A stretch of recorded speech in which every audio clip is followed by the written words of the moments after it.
umugisha wawe Imana igiye guhubuza. Ndumva hari ibintu Imana igiye kunyaga amaboko y'ababisha kandi ihubuje. Odrai fo santo da erotisa kita kubera itegeko inzandiko bari baragusinyiye zibaye imfabusa. Kubera itegeko winjiye muri icyo kibazo basinye ugiye kugisohokamo badasinyuye, bagiye kuzabona byarangiye. Ngo Herode yafunze Petero, ngo abitorero barasenga, Imana yohereza marayika asohora Petero muri gereza. Herode atabishatse, afite imfunguzo za gereza. Ariko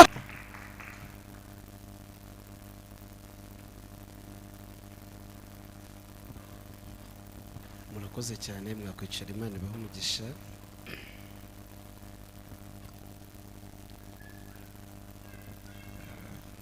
Ku bashyitsi, nitwa Mbarushimana Dione, ndi umuvugabutumwa bwiza, ndi umugabo, ndubatse, mfite umudamu n'abana 3, nsengera Bethsaida Church kwa Bishop Rugamba. Nishimiye kuba hano, ngashimira Imana yaduhaye umwanya, ngashimira na Prophet wacu kandi nawe waduhaye ikaze kugira ngo dusangire ubutumwa bwiza, ngashimira n'abakozi b'Imana basigaye ku rugo, bose Imana ibahe umugisha. Ndahamya ko iyo myirondoro irahagije, kwivuga kwanjye cyane ntacyo byagukiza. Reka tuvuge Yesu niwe tujya tuvuga amateka agahinduka. Kadusoma ijambo ry'Imana mu butumwa bwiza bwanditswe na Yohana. Ubutumwa bwiza bwanditswe na Yohana, igice ni icya 11, turasoma duhereye ku murongo wa 6 turageza ku murongo wa 11. Ubutumwa bwiza bwanditswe na Yohana, ibice 11, umurongo wa 6 tugeze ku wa 11. Haravuga ngo nuko yumvishe ko arwaye asibira kabiri aho yarari, maze iyo minsi ishize abwira abigishwa bati dusubire i Yudaya. Abigishwa baramubaza bati mwigisha, amambere abayuda bashatse kuhaguterera amabuye, none usubiyeyo? Yesu arabasubiza ati mbega umunsi nugira amasaha 12 ugenda ku manywa ntasitara kuko haba habona, ariko ugenda nijoro arasitara kuko haba hatabona. Avuze atyo ahera ko arababwira ati inshuti yacu Lazaro irasinziriye, ariko ngiye kumukangura. Amen. Itangiriro dusome indi mirongo 3 mu Itangiriro ibice 40.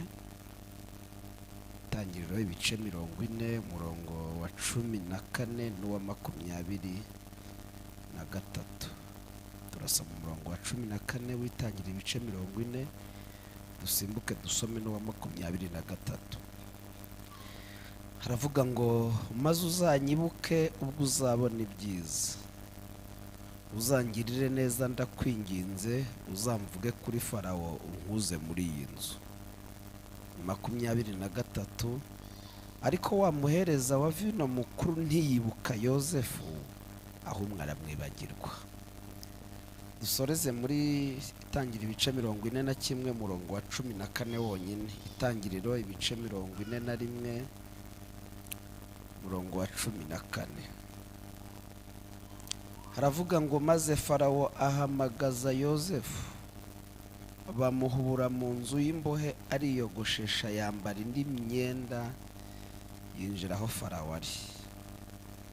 Maze Farawo ahamagaza Yosefu, bamuhubura mu nzu y'imbohe, ariyogoshesha, yambara indi myenda, yinjira aho Farawo ari.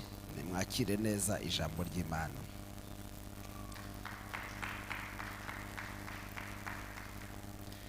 Banze ibintu byose byarahenze, n'amashyi banze ibiciro byayo byarazamutse.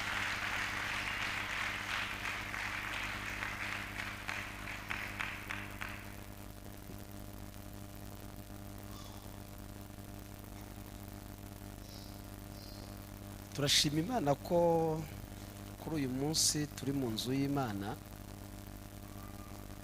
kandi turashimira Imana ko yaduhaye ubuzima. bo isi iratwigisha ariko tugahita twibagirwa. Nta yindi nkuru iriho, ni inkuru y'umuvandimwe umukozi w'Imana Theo washoje imirimo ye kuri iyi si. Mu by'ukuri niba hari ikintu gikomeye abantu benshi duha agaciro iyo tugeze mu kaga, ni ukubona kuri muzima. Kumva uri muzima urambura amaboko bikemera, ukumva nyine ukumva byari ngombwa ko uyarambura, ariko nyamara hari umuntu uri kwa muganga kugira ngo aguterure, n'abantu bari yewe no guhindukira ku buriri barimo baramuhindukiza.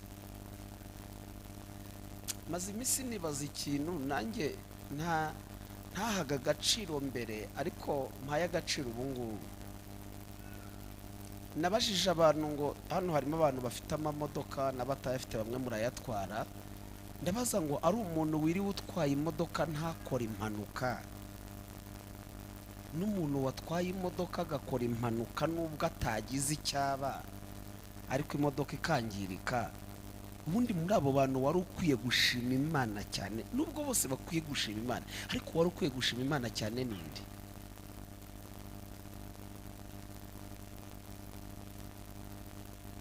Ukwiye gushima Imana cyane n'utakoze impanuka, kuko wakoze impanuka nubwo yarokotse ariko imodoka yangiritse. Ikibazo cy'abantu dufite ni kimwe rero, twibuka gushima tuvuye mu bibazo. Kubera ko abana batarwaye, urumva nta mpamvu yo kujya gushima, ahubwo bava mu bitaro terekanye ishime tumaze y'ukwezi. Ariko mu gihe bari bazima ntiyibutse kuza gushima ngo ashimire Imana yabarinze kurwara. Nyamara nubwo barwaye bagakira, uhatakaje amafaranga, uhatakaje umwanya, wowe ukibuka yuko wowe Imana yarinze kuhatakaza ibyo, wagakwiye kuyishima inshuro zirenze izo wavuye kwa muganga. Ariko ikibazo ni kimwe nyine, twafashe umuco tuza gushima ariko tuvuye mu byago. Umuntu akayitwara akagera hano ari muzima ntashime, bamukubitira hepfo aterekanye ishime nari mpfuye. Ngaho nyumvira nawe.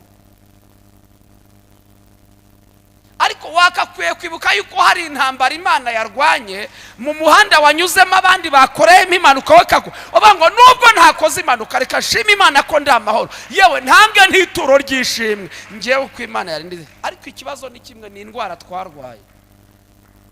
Ubundi gushima ntibikwiye kugira umunsi, gushima bikwiye kuba ubuzima. Uzi ko gushima bigira imbaraga kuruta gusaba? Narababwiye ngo mu nshingano zanjye harimo kugurira umudamu wanjye igitenge, ni inshingano zanjye, ariko nkiguze rimwe ntambwire ngo merisi, nakwihangana nkazana icya kabiri, adashimiye ntacyo nazongera kugura. Najya mubwira ntakira amafaranga ujye kubyigurira. Ariko nshobora kuzana igitenge yavuga merisi, nkazana n'ishakoshi isa nacyo.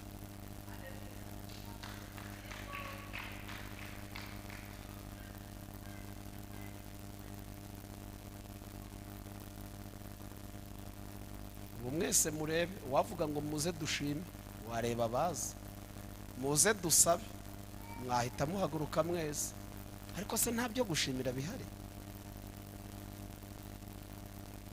Erega nimushaka mujye mushima, muzarinda mupfa mutabonye byose mushaka. Neza ubwo ndabeshye? Uzi ko umuntu apfa akifuza. Mba numva nimbona inzu ari wo musonga mfite, ariko ubu ninyibona nzaba nshaka n'iy'ubucuruzi. Umuntu agura imodoka igezweho, hakaba hasohotse iyindi arivasha ati niriya. Ngaho nyumvira nawe, modeli ntimwirirwa mudodesha. Ukurikije modeli zisohoka wazatagangarira mu batayeri, ujye unyurwa n'ibyo ufite. Naho ubundi amarivaje ahora haza, nese ubwo ibija byose uzajya ubijyamo uzapfira.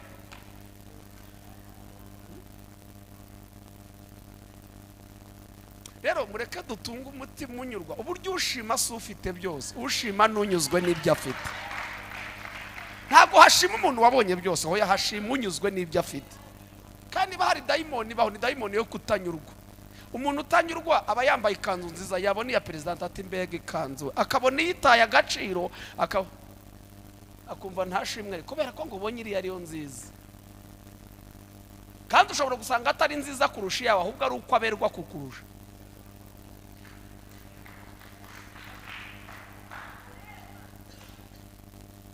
niba wiziye muri Karina wasanga waparitse ravatiyo umutima ukakujya mu mutwe. Mureke twige gushima kandi tubigira ubuzima n'ukuri. Niwiga gushima uzaba utuye mu mahoro. Niba hari ikintu John nagerageje n'ubu ngishaka ntago njya mpagarika umutima w'ejo, nuko njya nyibwira ntungeze ejo uzaba wateguye n'ibyejo. Ubu ngiye guhagayikira kaminuza y'abana batararangiza na primaire iyabampaye izayihangayikira.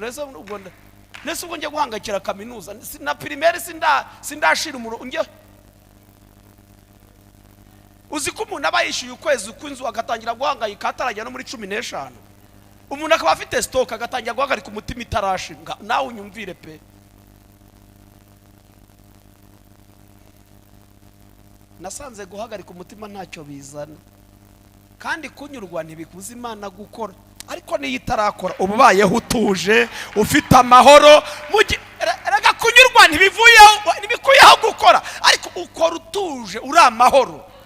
Uzi ko umuntu utanyurwa yumva yakwirukana mugenzi we ku ntebe kugira ngo ayicareho. Uzi ko umuntu atanyurwa na titire arimo akumva ashaka niyune, kandi akibagirwa ko uhicaye nawe hari ahandi atarahicaye. Uzi ko abica abandi babaziza ibintu atari kubera kutanyurwa. Wese bagize ngo baba bifite, ariko bayumva atanyuzwe akumva na kare agashyiraho akibagirwa ko kari akabandi nabo batajya. Muba amahoro mwakabyarana. Bwira umuntu ngo bamahoro. Niba ufite ibisuko by'ibihumbi 6 niba bibaho ntago mbizi, wihagarika kubera abafite ibya 50. Byose ni ibisuko biraho, byose ni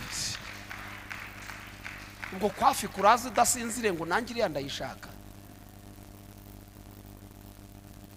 Si cyo cyanzanye, ariko nacyo uracyumvisha. Bwira uwo muntu ngo mureke dutunga umutima ushima. Ni ukuri pe. Ndagira ngo tuganire ijambo uyu mugoroba. Nshobora kuvuga gake cyangwa nkavuga cyane, uko ndibuvuge ntacyo bitwaye. Wewe wizere navuga gake navuga cyane. Ndashaka kuvuga ijambo rivuga ngo nubwo yasibiye ariko ntiyakwibagiwe. Kubw'iyo mpamvu iragarutse. Basi reka mbanze. Nubwo yasibiye ariko ntiyakwibagiwe. Kubw'iyo mpamvu iragarutse.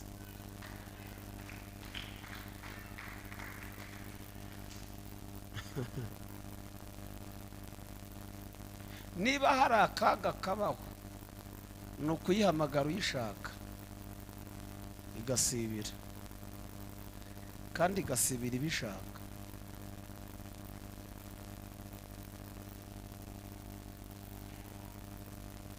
Bashiki ba Lazaro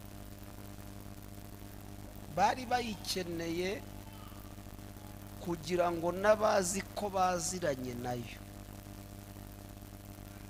babone yuko itagiterera abantu bayimenye. Ariko nasanze nabyo hari igihe byemera. Ngo Yohana yigeze atuma ati mugende mumumbarize yaba ari we cyangwa hari undi uri inyuma. Ngo Yesu arababwira ngo mugende mumubwire, ntimumubwire ngiyewe ibyo mvuze, mumubwire ibyo mubonye. Ingumba zirabyara, ibirema biragenda, hahirwa uyibyanjye bitazagira gute, bitazagusha. Mureke tuyimenye mu buryo bubiri. Ikibazo abantu twayizereye mu ruhande rumwe. Niyo mpamvu iyo twiyeretse mu rundi ruhande tugira ngo nabahanuzi bavangiwe, ariko nyamara ahubwo n'uburyo wayizeye. Nkunda abasore bari barayimenye mu mpande ebyiri.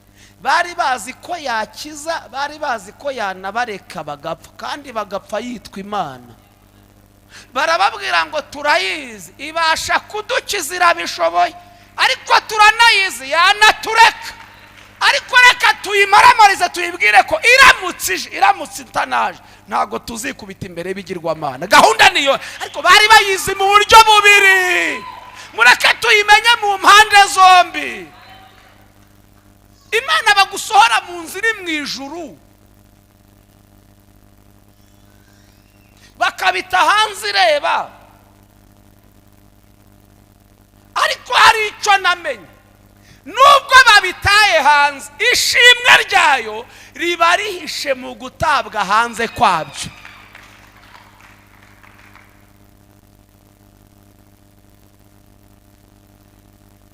urumva ngo niyandeka ngo ngende n'amaguru wagenda nayo nkanagutambukaho nkuzi singuhe n'igihumbi kandi nyafite.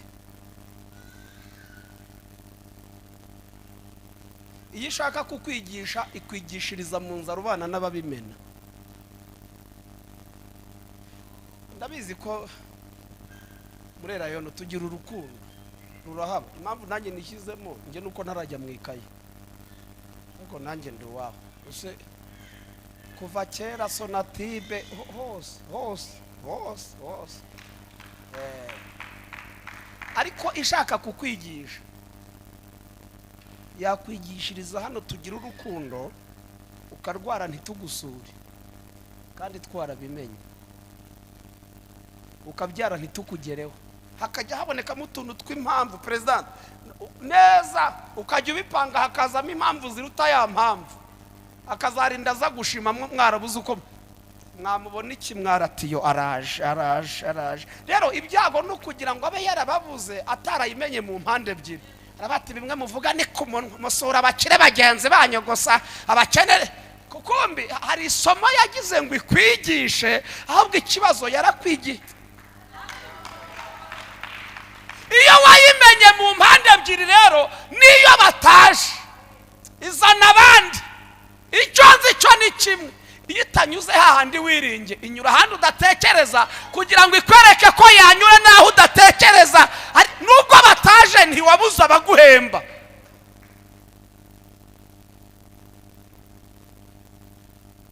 Ubu hari ibintu bitancumuza, hari ibintu bitankangajyone, reka ibyo narabirenze. Namenye ko mu mubwiriza avanga ikintu cyose yakigeneye igihe. Hari igihe cyo gukundwa n'igihe cyo kwangwa. Niba uri mu gihe cyo kwangwa, hari igihe cyo kurya no gusonza. Ubu ndimo ndarya ariko hari igihe nayo narabibuze.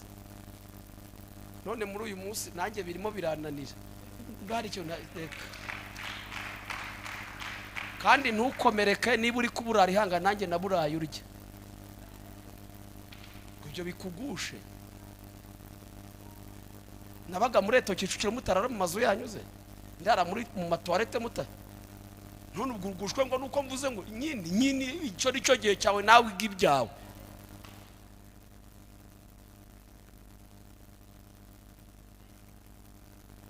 Reka mureke tubwizanye ukuri kw'abantu b'Imana.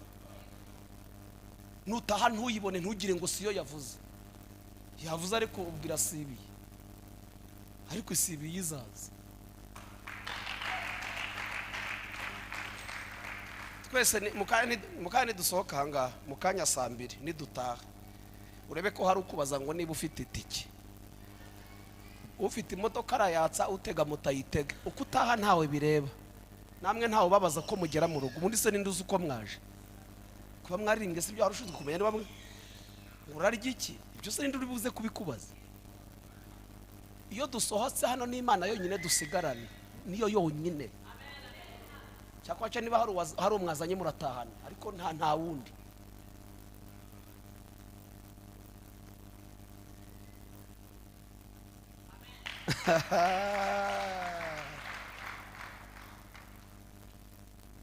Watubereye ibyiringiro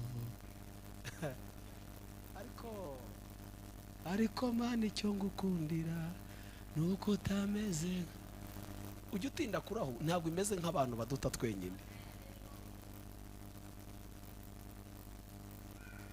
Ubundi agaciro ka shikarete ni uburyohe. Navuga shikarete yenda aba Kigali ni mu byumve. Reka mvuge base orubiti. Hari garabatazi shikarete bazi orubiti.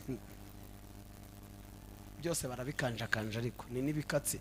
Burya agaciro kayo ni uburyohe. Uzi impamvu yishyira mu ishakoshi nuko utarayirya. Niyo mpamvu iri mu ishakoshi, niyo mpamvu itwaye mu modoka. Reka uzamare kuyirya. Ufungura ikirahure cy'imodoka kuko nticyemerewe kujya mu modoka yana mu ishakoshi. Utazajugunya aho ubonye hano muri kaburimbo. Ariko uhita uterera hasi utitaye ngo karagwa he baragakandagira. Ariko hari uyijugunya ikirimo uburyohe kereka iyo umucitsi kagwa atabizi. Ariko iyo itararibwa ibibitsa hakwiye. yariwe iba yataye agaciro kitwa igikatsi. Hari igihe umuntu akwakira kubera ko hari icyo agushakamo. Iyo agize umugisha akakikumaramo araguta. Iyo akikubuzemo yakigushakagamo araguta. Ariko mureke ashimira Imana idukunda turyoshye n'igihe twashizemo. Hari igihe uburyohe bushira.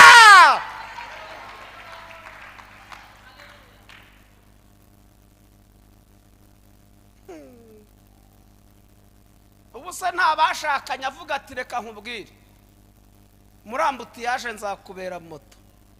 Siko baba banabeshye.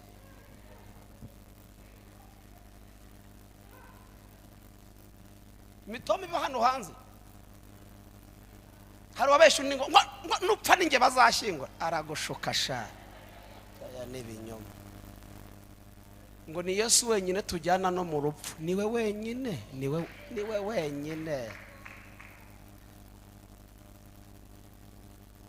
Reka ejo akuzane mu ndarizero na bya bindi byo maze ejo ubyare babiri. Ajya kubaza ati ibi ni ibiki numva hano. Ibi ni ibiki? Cyo kikwereka umuntu.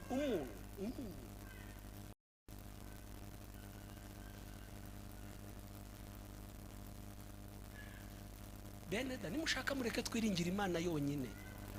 Ninaduhuza n'abantu iduhuze nabo hari ikibaduhurijeyo. Ariko nafashe umwanzuro umeze gutya kandi nasanze nta buyobe burimo. Nafashe umwanzuro wo kudatinda mu bantu. Nkabana n'abariko simbatindemo ahubwo ngatindana n'Imana, kuko iyo utinze mu bantu baguhimbira n'ibyo utakoze. Ariko iyo utindanye n'Imana ivuga ejo hawe hazaza. Utinda mu bantu bakavuga ibidahari, ariko utindana n'Imana ikavuga none n'ejo. Twateye haleluya. Abantu ni beza niba Imana ikoreramo, ariko mureke twakubatindamo tubane nabo, ariko ahubwo dutindane n'Imana aho gutinda mu bantu.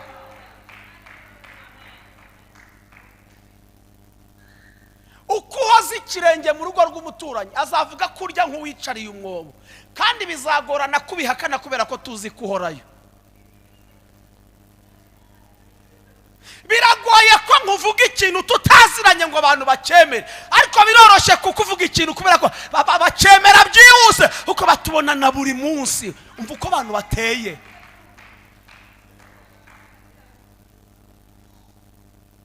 Agaba duhurira ahangaha,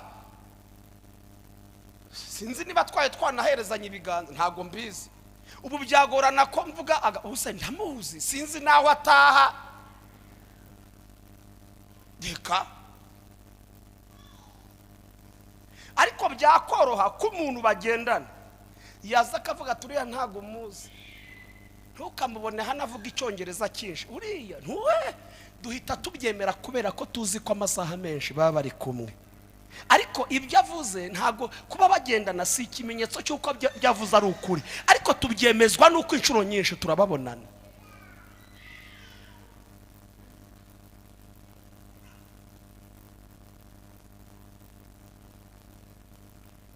Uzamura amaboko dushimira Imana. Reka mbaha akantu nagakwiye kukabicyuza ariko ntimukishyure. Nugendana n'umuntu wumva avuga abandi ukumva inshuro zose runaka uriya ni igica, uriya gukizwa ke ni hafi ya nabyo, ujye uvuga ngo iki ni ikinyereka ko iyo tutari kumwe nanjye abari kumvuga.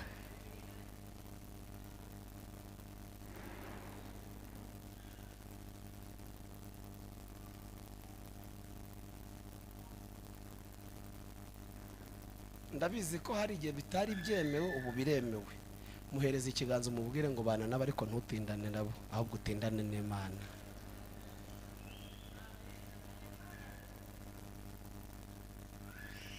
Haleluya.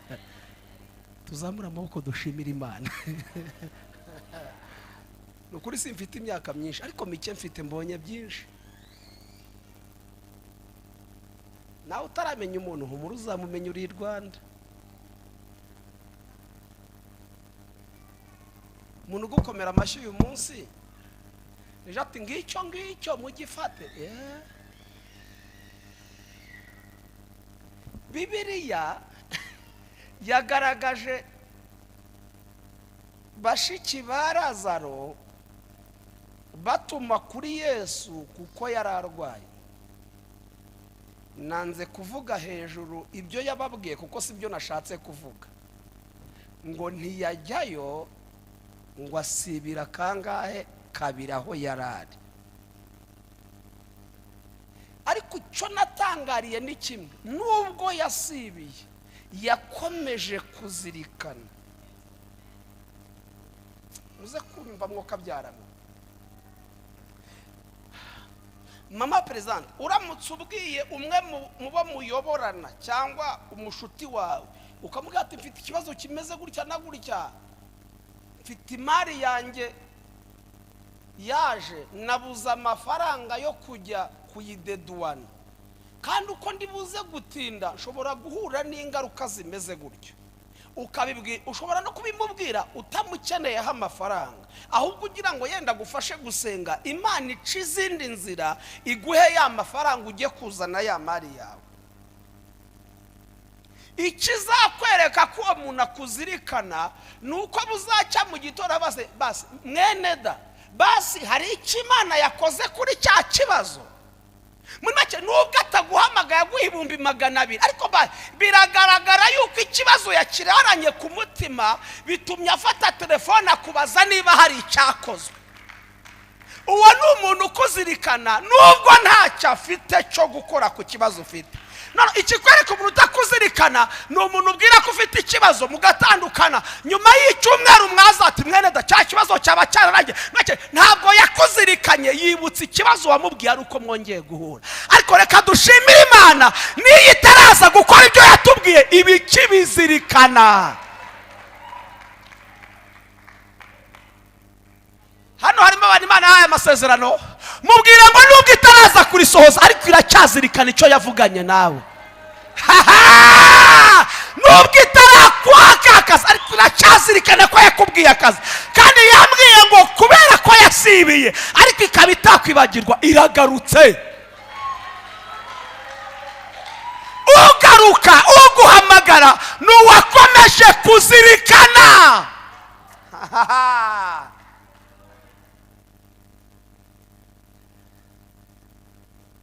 Ureba umudamu watewe n'abana kwezi kumwe 2,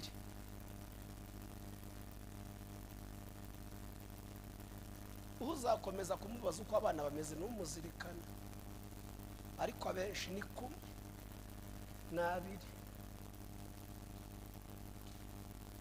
Cyo kikwereka kuretse Yesu wenyine. Yesu niduhura tuzarirana, ariko reka nkubwize ukuri, hirya yayo turiranye nta yandi nzongeraho, niwe uzakomeza urire wenyine.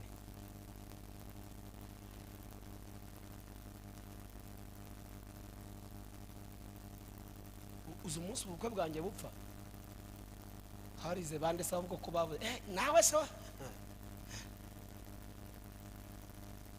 ubundi uwo muntu mwicaranye ni mwarimu wawe, nawe uri mwarimu we. Imana ishaka kugira isomo ikwigisha, izakwigishiriza mu bo muyoboranye.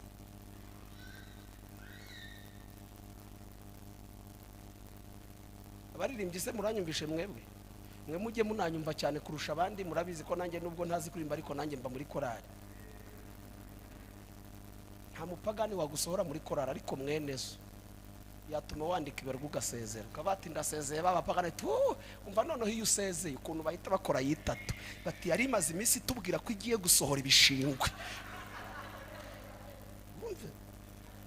None utekereza umunsi uzumva agahinda kakujyanye hakiyongeraho yuko ugiye nk'ibishingwe. Rero reka nkugira inama, nibiba ntuzasohoka ujye uvuga ate muri make Dawidi yaravuze ngo kugira ngo nyihunge njewe nzazanyigwe. Satani ntakadusohore ahubwo azaturwanya tuza, adusohora tuza, tuzamwama ko dushimire. Icyo Satani ashaka nuko agusohora mu bandi, kandi yakuvanye mu bandi akwica neza. Ariko mbibutse ko urukwi ruri mu zindi ntabwo ruzima. Arabizi ko iyo waje hano wakira ibyiringiro, arashaka kujyana aho wiheba. Ariko twateye haleluya. Ukemere ko Satani agusohora mu nzu y'Imana. Tuzamura amaboko dushimira Imana yo kabyara. Ntawe upfira ahangaha, ariko iyo akujyanye hirya akwica neza.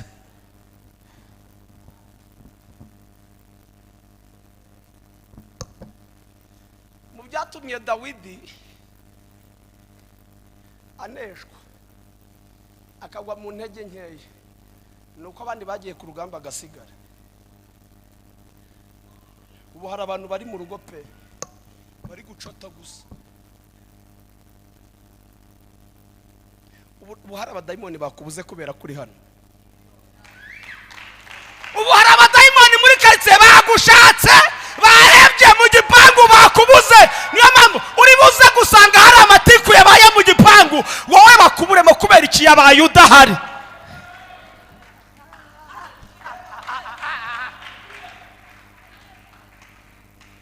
Hano ni hamwe muho twihishe, abadayimoni bakatubura kandi duhari. Impamvu tugihagaze nuko yaduhishe mu murimo, bakatubura mu gipangu turi mu murimo.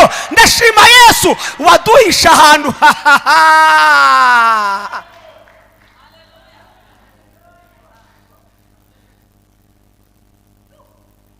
Mubwire ngo aho uri niho hakwiriye, ahangaha uri niho hakwiriye. Mu bintu byagiye bindinda ni ukwibera mu murimo. Kuva kuwa mbere kugeza kuwa gatandatu saa 10:30 mba ngiye muri Nibature. Mva muri Nibature ninaniriwe nkiryamira, mbyuka nigira mu ivuga butumwa, nta hijoro niruhiye. Iyo nsanze batinze guhisha ndabani mubireke, ntagiye ntanariye, mubireke nzaba ngejo. Ibigare niyo mpamvu bimbura. Ujye ushaka ahantu ujya kurara muri veye muri weekend, kuko uko wahabuze haba hari rinye nk'ibihumbi. Hari ahantu hari rinye shaho, kandi nawe wakwibuka ukumva ubuze n'ibitotsi. Reka bitakubundi ko numva nta n'ibitotsi. Mujye mushaka rinye mu nzu. Niba utaragira akazi kuwa mbere shaka aho usengera. Satani yagushaka hari uguhamagara, tesuri ndi mu rugo dutembereshe, nta kuntu meze ndakwishyurira. Kandi akaba yayaguhanga ugira icyo yamaze, ariko aragutegera anakugaburira utahe nani akwishyure. Avuga ati bwira mutarazane kode, kandi yiriwe kuzerereza. Ariko kandi iyo baye imbere y'Imana, icyambere uhakura amakuru, icyakabiri uhavana ihumure, uhavana ibyiringiro by'ejo hazaza. Tuzamura amako dushimira Imana yo kabyara. Bene da, kimwe mu byaduhishe, kimwe mu byaturinze ni ukuba muri uyu murimo.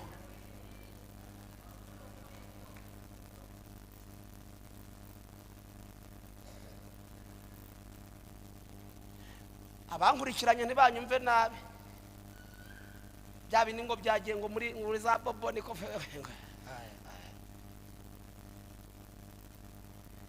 Hari ukuntu ujya ahantu ugahurirayo n'abandi bapfuye kera.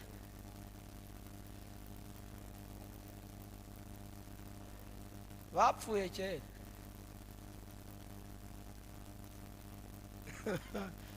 Nimuze abantu bapfuye kera kandi bariho. Kwatesha ni ya mitwe y'abantu. Dore kingeke. Kandi ntakakwereke ko ushobora kujya mu ntege nke ukagikora, ahubwo akakwereka yuko nta kibazo kirimo.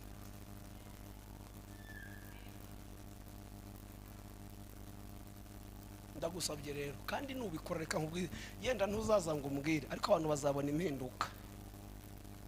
Niba ufite akazi ba mu kazi, famiye mu nzu y'Imana.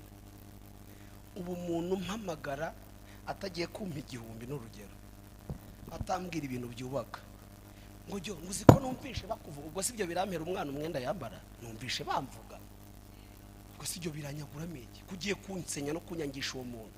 Ceceka, ibitakubaka niba biceceke, ibigusenya niba arakubwira amakosa ye bitanga ikizi uzi ko bavuga runaka uzi ko bavuga umuyobozi wawe bikungura ikizi ariko bigatuma natega mutakaza kugushaka ndagushaka mbwira ni icyo ushake ni ibyubaka ni umurimo tuganiraho hari amakuru ufite ayabwo n'ay'Imana cyane n'ay'abantu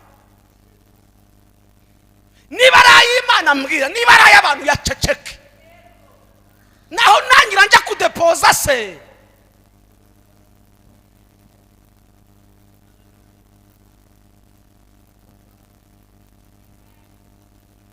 hari bitazahindurwa nuko wasenze bihindurwe nuko wafashe imyanzuro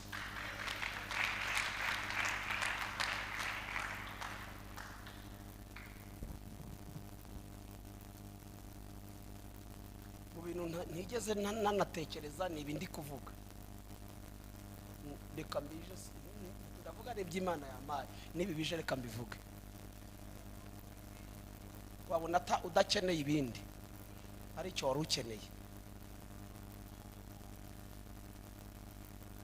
uvuga butumwegeza mpamagara arambwa atari ko jyone ufite ikibazo kimwe ntikiheze ngo ntujya wegera abandi batumishi ngo yazane tuyasangire ntabafite ibibazo byinshi byo gukemura nibigabanuka nzayazana ari ugasanga igikomeye si ugusangira ahubwo igikomeye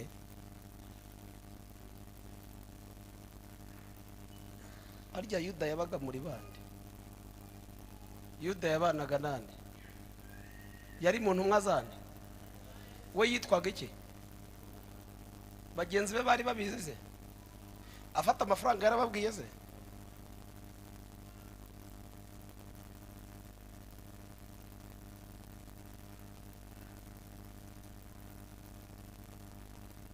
Bibiliya yavuze ngo arasibira kandi murabizi ko byarangira zaragize gute apfuye kandi imbere yuko apfa ngo Yesu yari yavuze ngo iyo ngo arasiye kumwica niyo guhesha Imana icyubahiro ngo arasibira ntiyajyayo iyo Yesu wamuhamagaye abantu tukaba tuzi ko wamuhamagaye tuba twiteze kureba nibaza ibyago byawe rero no gusibira kwe ntiyatuma bansohora mu nzu kandi warabivuze ukabibwira na nyirinzu ejo agasibira nyirinzu ati sohoka kandi waravuze ko Yesu atakwemera ko bayigusohoramo Yesu agasibira kandi warabibwiye nyirinzu ati sohoka we sohokana n'ibyawe aho ngaho umuntu wese agufataho ijambo kubera ko Yesu wari utegereje ataje uza amagambo babwiye Mariya na Marita bane mufite inshote se bose bamariye iki ubuse rabatabaye ubuse ntapfuye muvuga ngo arakiza ubuse ko ataje kumba aya magambo baravugishwa nuko Yesu yagize ati yasibiye ariko nubwo Yesu yasibiye yakomeje kuzirikana ntiyigeze yibagirwa inshuti ya Lazaro kandi impamvu wadasiganwa n'igihe nuko igihazi awazi we ntasiganwa ahazi yarabihindura ukagira ngo ntacyo byigeze biba ahazi yatanga ubuzima ukagira ngo uzi ko azaka guhindura amateka ukagira ngo ntago wegeze uba mu buzima bugoranye we ntasiganwa n'amasaha ahazi yabiha ubuzima bikakira ubuzima umva uko Bibiliya yavuze rero ngo abwira abigishwa ngo yasibiye gatatu ku munsi wa kane abwira abigishwa ati tujye gukangura inshuti yacu umva umuntu uzirikana babyararangiye baramushyinguye yewe geze ngo naho anuka ariko nubwo haciye iminsi ngahe we yakomeje kuzirikana ntiyigeze yibagirwa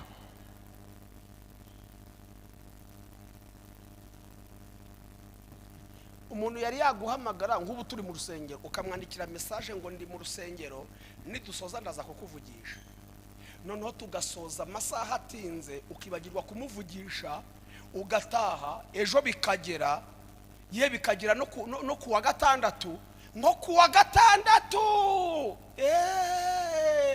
hari umuntu wampamagaye kuwa kane mubwira ko ndi bumuvugishe ntago nabikoze ugahita uhamagara ati mbabarira niba ari ubutabazi yari akeneye ntiyaba yamaze kunogoka.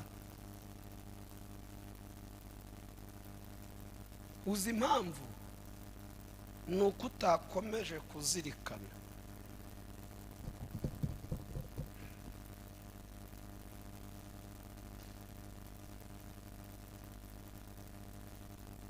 Ubu hari umuntu waguhamagara ugahita uvuga ati nubwo yari iri kuvuga ndaza kuyumviraho indi buyisangire, ugahita usohoka utitaye kubiri kuvugwa kubera umuntu uguhamagaye. Waba wumva ukuntu zino nzugi zivuga, ariko hari n'uwahamagara ati tu ndabamuvugisha aho dushoreje. Kuki hari uguhamagaye inzugi wari uzikuyeho? Kuki hari uguhamagaye tireka nyubika ndaza kuba muvugisha? Nuko uguhamagaye ugakuraho inzugi hari uburyo muzirikana.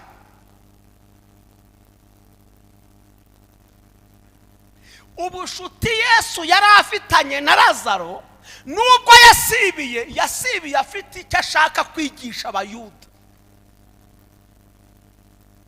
Abayuda bari bazi ko Yesu akiza indwara, ariko ntibari bazi ko azura abapfuye.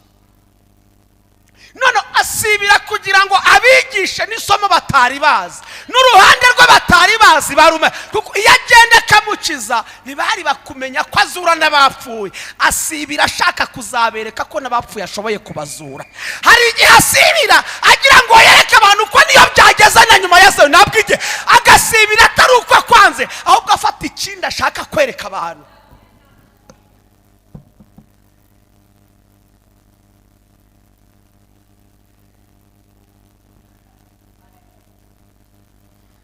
Ngo Yesu ari kumwe n'abigishwa bahura n'uwavutse ari impumyi. Batese uyu niwe wakoze icyaha cyane ababyeyi?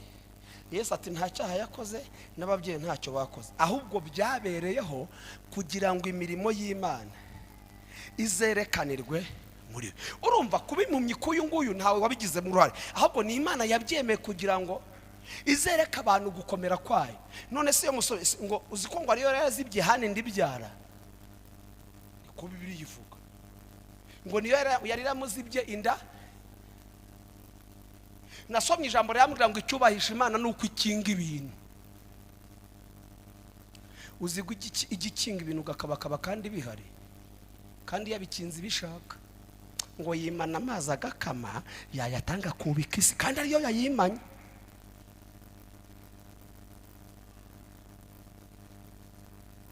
Umva ijambo ry'umugoroba nakuzaniye, nubwo yasibiye ariko ntiyakwibagiwe kandi iragarutse.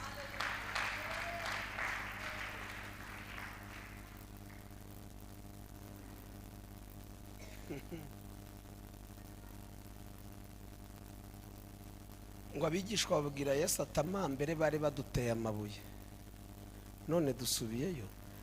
Arababwira ngo ugenda ku manywa ntasitara kuko haba habona, ariko ugenda nijoro asitara. Tugende tujye gukangura inshuti yacu. Yenda hari ntiwahasomye cyane, ariko nkurikije uko uhumvishe, wumvishe Yesu iyi nshuro yaragaruwe n'iki? Kuko bwa mbere bari bamutumyeho. Mwigeze mwumva Mariya na Marita hari indi ntumwa bongeye kohereza? Uzi impamvu batongeye kumutumaho?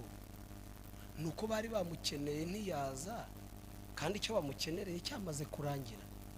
None se unkeneye ngo ngufashe batagutereza inzu cyamunara, ejo singufashe bakayiteza, waba unkeneye ngo bitange iki? Kandi icyo washakaho cyararangiye.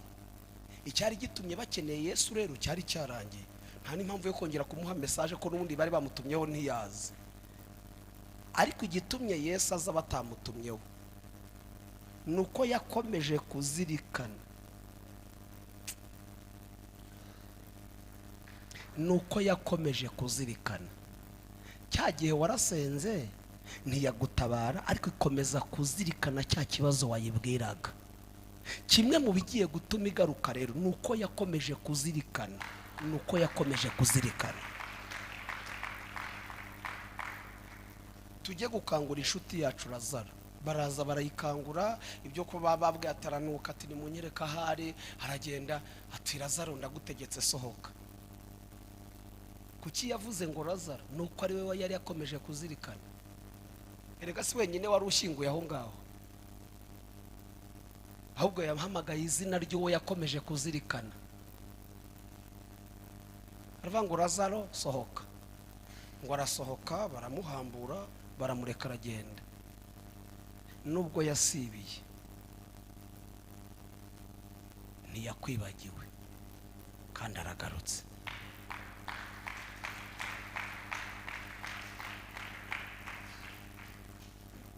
Hano hari umuntu uri muri urusengero utarumva ubuhanuzi Imana ivugana nawe, akaba ari yabati kuva nabaho nza mu rusengero sindumva Imana ivugana nanjye. Bamwe mwaranditse amajenda nukuri inshuro nyinshi kereka yikubwiye ko hari ibyago ikuyeho, hari imitego Satani yateze, ariko inshuro nyinshi uzumva isubira muri bya bindi yakubwiye. Ubu nta bindi bintu yakubwira bikitabanje gusubira mu bya bindi. Ubukwe na bya bindi. Kandi sindumva ivuga ngo ndatinze ndatebutse nk'umurabyo, ugategereza. Ariko burya iba yasibi, ariko nubwo iba yasibi ibikigute iba guhanura. Kandi nimusobanukirwa bino bintu nukuri muzasenga muguwe neza no mu gihe itaraza, ukomeze ube mu mwuka, kuko uzi ko hari igisibira ariko ifite icyo ishaka gukora. Ariko abantu benshi azasa naho aje kubicakira. Yego, azasa naho aje kubicakira, yanahagera rimwe na rimwe akabicakira mu mwuka, akagira ngo arasohoka hano ahura n'ibyo yacakiye, ariko akibagirwa ko kubicakira ari kimwe no kuzabicakira. Ubundi hari ukubicakira mu mwuka, twese tuba ducakira, ariko hari no kuzabicakira mu bifatika. Kandi ubu ibintu mfite ibigaragara nabanze kubicakira mu isi y'umwuka, ariko byagiye kuva mu isi y'umwuka. Uzi kwikubwira kurya ndakugaburiye, naho waryaga wajya utaha ugasanga babimaze, bati watinze ihangaye kandi twa.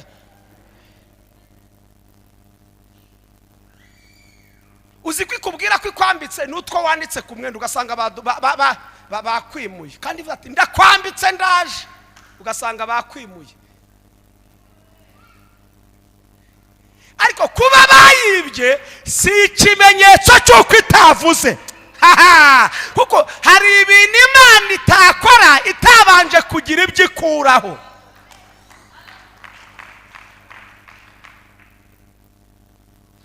Hano harimo ababyeyi bagenzi banjye babyaye, abatarabyara mu mwe namwe kizagera, n'abatarashaka. Ariko uramutse ufatiranye umubyeyi ari kubise ageze nko ku cya gatatu cyangwa icya kane, burya namenye ko bigira ku cya nyuma imbaraga zashize, ntabwo tuba tugitaka ku cya mbere. Ariko bigira ku cya nyuma muri make umwuka ntuba ugisohoka, imbaraga ziba zashize. Ariko ufatiranye umubyeyi ari kugise hahandi gikubita umugongo akumva uragiye. Nanjye rega byambayeho ndabizi kuko mbyaye gatatu, ukamubwira ngo uzabyara bangahe ahita yagutuka, kube umufatiranye ari kuribwa n'ibise, ntago yakubwira neza, yavuga ati mbone mbyaye ngo ntago nzongera. Ariko mufatirana umwana yatangiye guseka. Ibihe turi kunyuramo biragoye kubwira umuntu ko Imana igira neza, ariko reka bazazi neza y'Imana.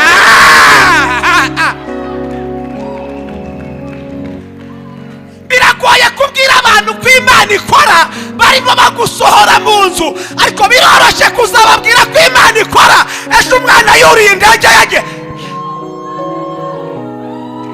Hari ibihe tubamo tukananirwa kuvuga Imana kandi hari twanayivuga ntibayumve, ariko ibihe birageze ngo bayibwirwe n'ibyo yakoze, apana akanwa kacu. Tuzamura amaboko dushimira Imana yo kabyara.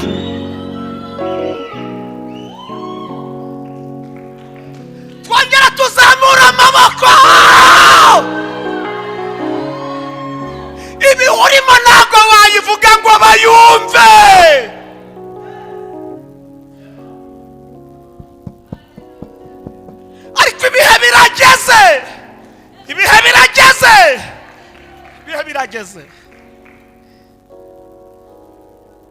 birageze.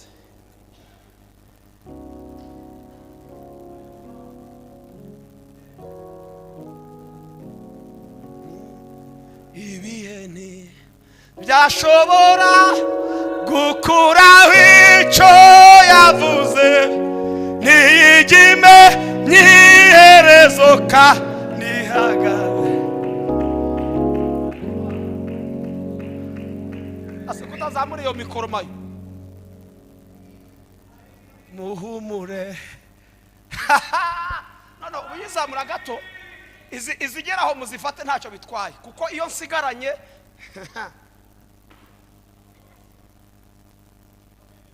bareke wowe ifatira iyo ngiye abandi bihorera. Tuzamura amaboko dushimira Imana. Mbibutse ikintu kimwe. Hano mwese nubwo bamwe twavukiye i Kigali, ariko nibo bacenda bizi ko abenshi twese twavuye mu ntara.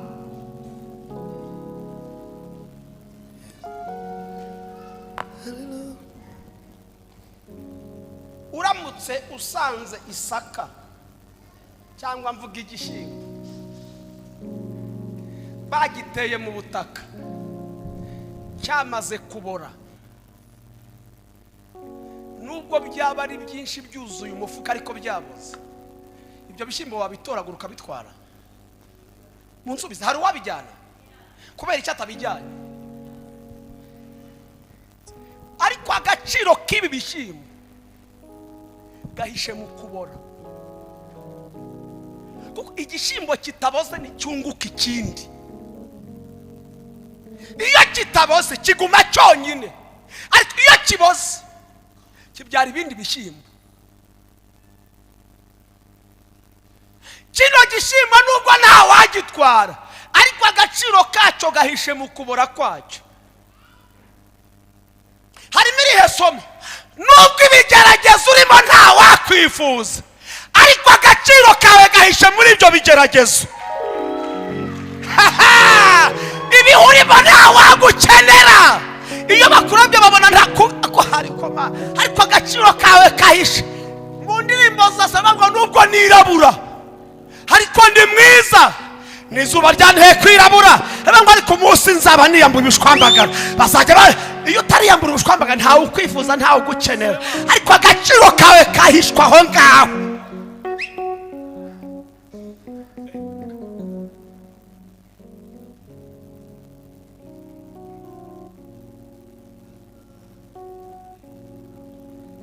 Harya mwebwe mwasomye biriya kundusha, Morodeka yari umusore. Mwese ntabyo muzi? Yari akiri umusore cyari yarashatse.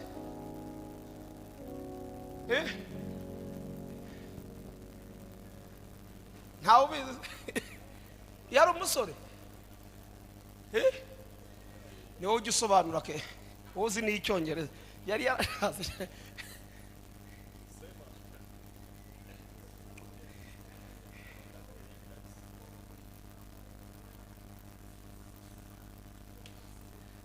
Urakoze cyane. Bibiliya ntigaragaza umurya, ariko cyo nayishatse kuvuga. Bakobwa muri hano nabice hari hakurya.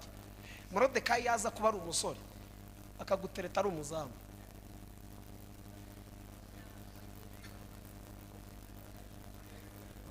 Kandi Imana imfasha umwuka wera, yenda ntakumvisha ibindi, akumvisha icyo nashatse kuvuga.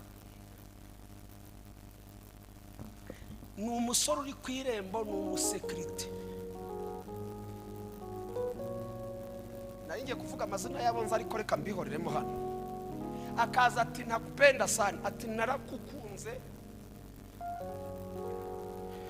Waba utaza aya mateka ye, akavuga ati tuvugana ngiye ndi umuzamu, nkora akazi k'ubusekirite, mbwa taranti yanjye yo ari n'igikwezi gushira ndi mu madeni, ariko naragukunze n'ukuri pe. Umukobwa wavuga ati ngewe n'ukuri namwemera rugaca Imana, nugira ubona urangaye.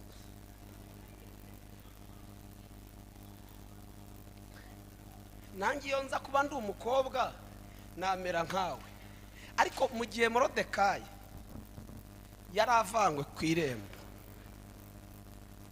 ari ku ifarashi kandi ni wa wundi ariko aho yarari ntabwo ari wakiri, ntabwo yahindutse, nta mashuri yongeyeho, ni wa wundi ariko Imana ihinduriye ibihe. Bene da umukobwa yatereta akamwanga n'indi.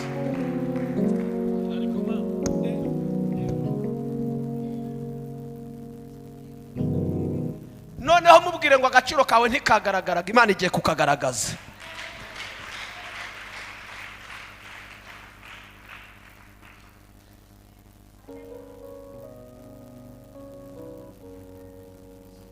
Kandi Imana imfashe ubyumva akabyizera bimubyarira igitangaza. Agaciro kawe kari kamaze igihe gahishwe, ariko harageze ngo Imana igahishure, igashyira ahagaragara. Imana yagahishe mu bigeragezo, igahisha mu buzima. Imana yambwiye ngo agaciro kawe igiye kugahishura, igashyira ahabona. Sema agaciro ka Moridekayi kagaragaye umunsi atambagiza umurwa, nibwo agaciro ako akiri ku irembo ntawakabonaga.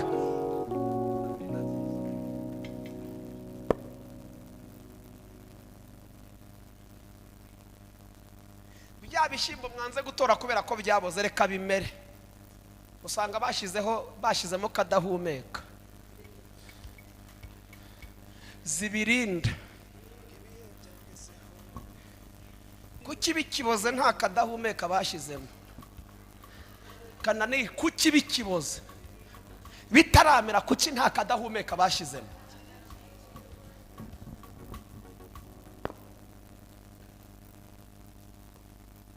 Ariko barokore twakwize kubaho igihe kiduhize. Urikorera abantu ubundi baje bakwicaraho iwawe.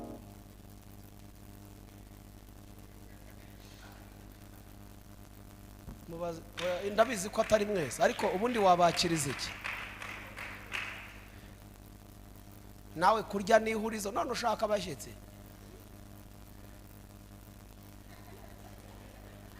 Kugera iwawe kuzi nawe ubwawe uburyo bikugora ari wowe uhataha, urabona abandi bahagera bigenze gute? Ese ubwo nawe ushaka umuzamu, maze nanjye ntawe nkeneye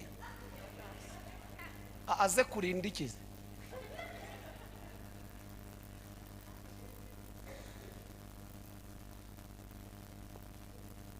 Kandi bimwe mu bituma bica abarokore, aho ndi ntibanyitaho, ntibandeba. Niba utaragaragaraza uriya wakwinjira bigashishikaza protokole ngo uraje, washatse aho wicara se ko intebe ari nyinshi. Urabona wari wagera igihe cyo gushishikaza protokole, ntabwo icyo gihe urakigeramo cyo gushishikaza protokole. Nawe utahe wabyimbye ngo njyewe ndinjira ngo nasone igihe cyawe kikwemera gushishikaza.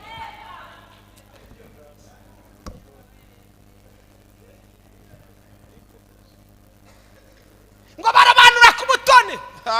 Yasaba ngo bakubaha tumubahe, nibigiye cyawe kitarashishikaza protokole. Icara aho ubonye, si ngombwa ngo bagumva izo zose sinebe. Icara aho wumva hakoroheye, nihagera bazashishikara, tuzarinda koi.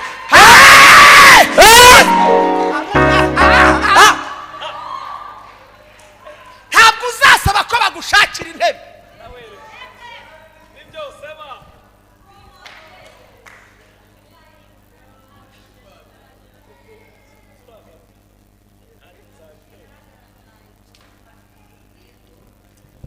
Uzi kugira ngo twicara hano hantu twabanje kwicara tuza ntibanamenye ko twaje.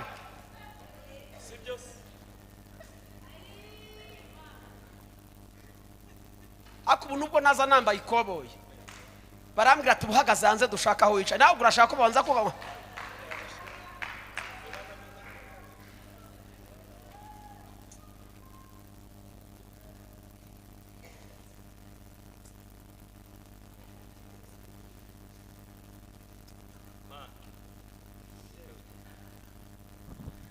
agaba. Ntituri muri procedure zo kubaka urusengero. Ubu nimutegura inama ya fundraising, umutsi uzakubyimbane ngo we ntibaguhamagaye, baguhamagara utanga iki? Hari abazahamagarwa kubera iki? Igihe barimo nicyo guhamagarwa, bakeneye amafaranga. Nawe ujyeho byimyo wongera ntibamamagaye ngo nase baguhamagara utanga iki? gufashwa. Cyabikoze nibakenera binginzi bazakwibuka bati ari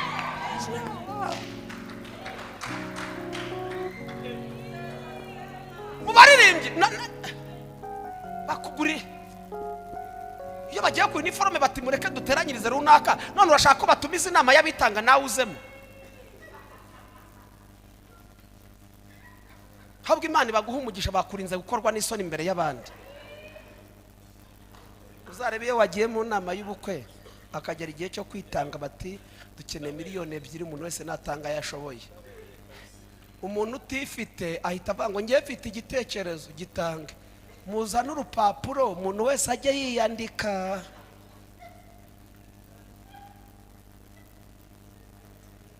Umuntu uzumva asabye urupapuro uzamenye ko afite ubwoba na complex ya 5 mili yagiye gutanga.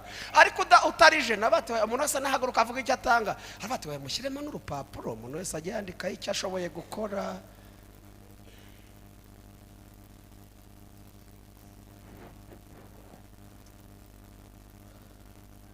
Tuzamura amaboko dushimira Imana.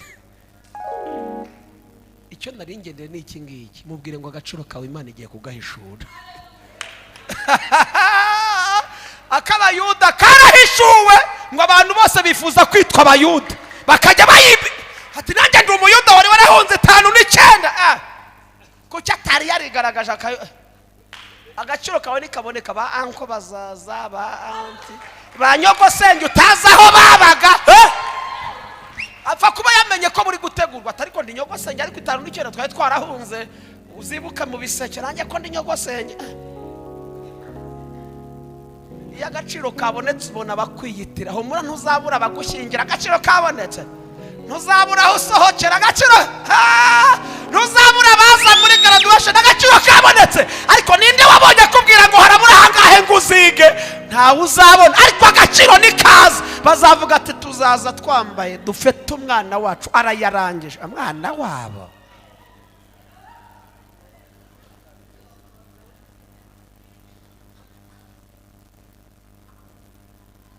Ese igahishure cyangwa ibyihorere? Nubwo cyagihe yasibiye agaciro kakabura ariko yambwiye ngo nze mbabwire ngo yakomeje kubazirikana. Kubw'iyo mpamvu iragarutse kandi igarutse guhishura agaciro k'abantu bayiringiye. Abantu bose bakwenye Mariya na Marita bakozwe n'isoni. Bamukwenye Yesu ataragaruka. Hagaruki amuzuye barajoma.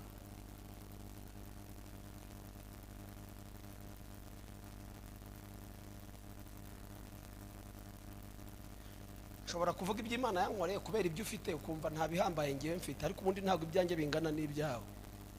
Ntabwo kugira ngo mbone ishimwe ari uko nzakompara ubuzima bwanjye n'ubwawe. Nzi waravukiye he? Ubwo njye gufata ubuzima mbayemo mugiranye n'umuntu warangije kaminuza yanjye ko ntajya nyavuga kubwo impamvu z'akazi. Ninjye uza agaciro k'iby'Imana yankoreye. We wavukiye hano hakurya Nyarugenge ubwo uragira ngo mbanze nkompare ibyanjye n'ibyo kugira mbone icyo Imana yakoze. Hoya uzi imisozi nambutse kugira ngo ngerekere byaramvunnye. Kandi abantu mutuye i Kigali nta kintu Imana yabivuzeho. Mushobora kujya mu ntara ariko abantu mutuye i Kigali Imana yaravuze ni muhumure. Nubwo umujyi wahenda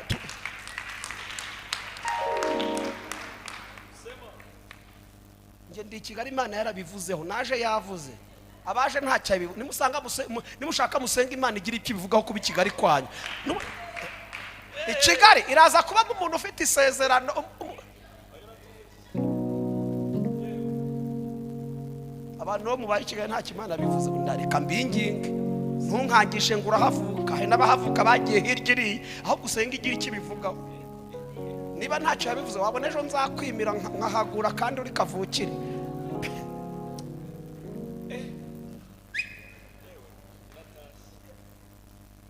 Kandi naje hano nzi ko mvuga abiri none udora yo mvuze. Kandi mu minota dusigaranye umukaya turaje dusenge ariko mubwire ngo agaciro ka Imana igiye kugahishura.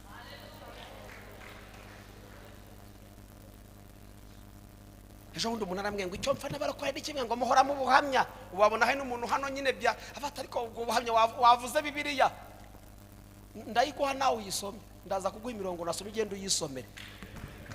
Nose reka mbabazi uretse ubuyobe bw'abantu ubundi Imana ni iki?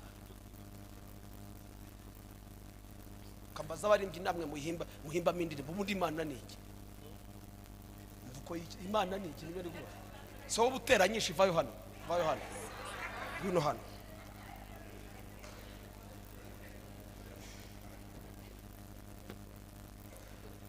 subiza ubundi Imana ni iki nyine mvugira kuri mikoro ni Imana hoye basuranshubira ngo iyi piano ni iki ngo ni piano ubundi definition y'Imana ntabwo ari inyuguti ntabwo ari impapuro definition y'Imana ni imirimo Bibiliya yawe tureke iyo mfite muri iPad tureke iyo mfitemo hano iyo ufite izo nyuguti ntabwo ari yo Mana Imana ni ibiri muri izo nyuguti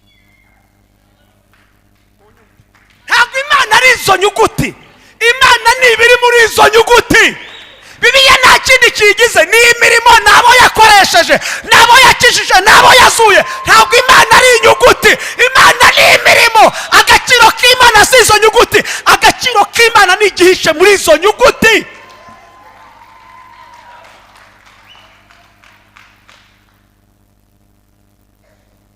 nutavuga imirimo ntuzaba uri kuvuga Imana iyo bamamaza Satani bavuga izina cyangwa bavuga ibikorwa bye Satani agaragazwa n'iki yes umugome yitwa umugome kubera iki kuki umuntu yitwa umurozi kuki umuntu yitwa umugiraneza Imana si amagambo Imana si inyuguti Imana ni imirimo Imana twateye haleluya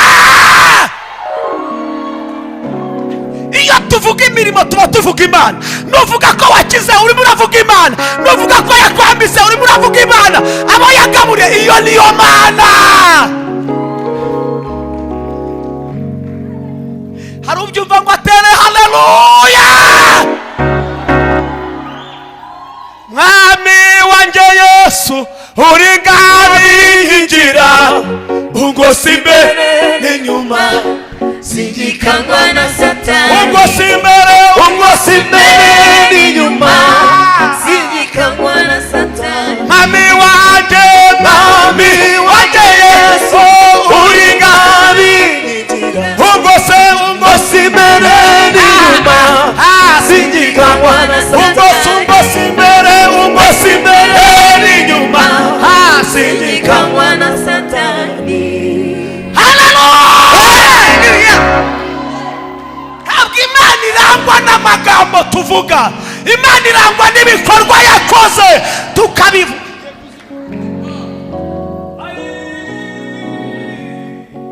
Mana nzagushimisha umutima wacu nzavuga ibigwi by'amaboko yawe nzavuga ineza wangiriye Mana we byabihe byari bikomeye warabihinduye Mana imbere yacu hari hacuze umwijima w'icuraburindi hirya no hino amera yariho yo gutabaza Mana we waje nk'umurabyo uradutabara waje nk'umurabyo uradutabara waje nk'umurabyo uradutabara bya bihe byari bikomeye warabihinduye Mana abo yahinduriye ibihe dutere haleluya basi abizeye ko uyu mugoroba hari ibyo yahindura twateye haleluya de la sifo tandoradra iyo wavuze mu nyuguti bigiye kuva mu nyuguti bijya mu bikorwa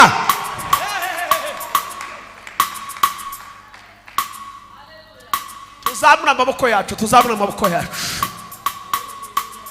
reka mbabwire uretse ko nakubwiye ikintu ushaka umunota usigaranye nushaka ntihongere kwicara reka mbabaze ikintu kimwe bino dusoma bya Daniel n'abasaduraka si ibintu Imana yakoze barangiza bakagenda gute bakabyandika uretse ko batacyandika banditse twe ntitwakwandika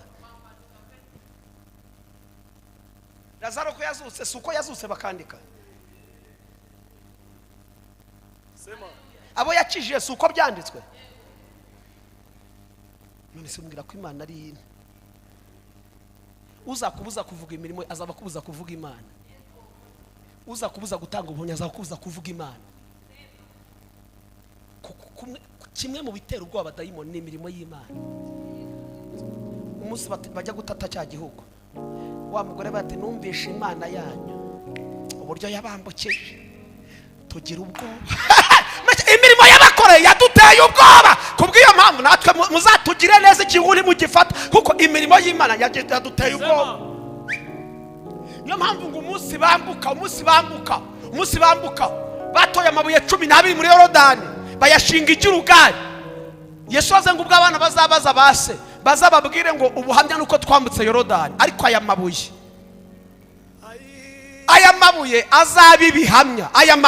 azabibihamya byuko abatazemezwa n'ubuhamya bazemezwe n'aya mabuye nk'ibihamya abanze kwemera gusenga Imana niyo ibihamya bibemeze ko wasenze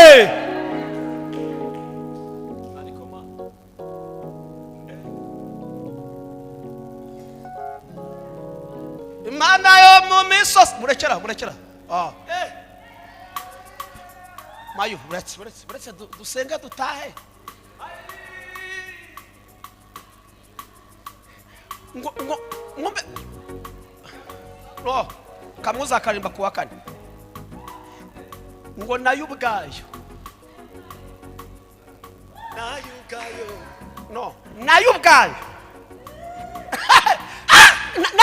apana twe nayo ubwayo nayo ngo yisa niyo yonyine itarigeze iremwa nana umva ikintu cyantangaje ngo mu ijuru n'intebe ya inahangaha niho irambiriza inaha ubu twicaye hano irambiriza ngo ntabwo igituye mu ihema ahubwo ngo isigaye yibera hehe ngo nushaka uyibwire wongorera ariko nafashijwe uyu mugoroba abandi yambwiye ngo nze mbabwire ngo nuko yasibiye ntiyakwibagiwe kubw'iyo mpamvu iragarutse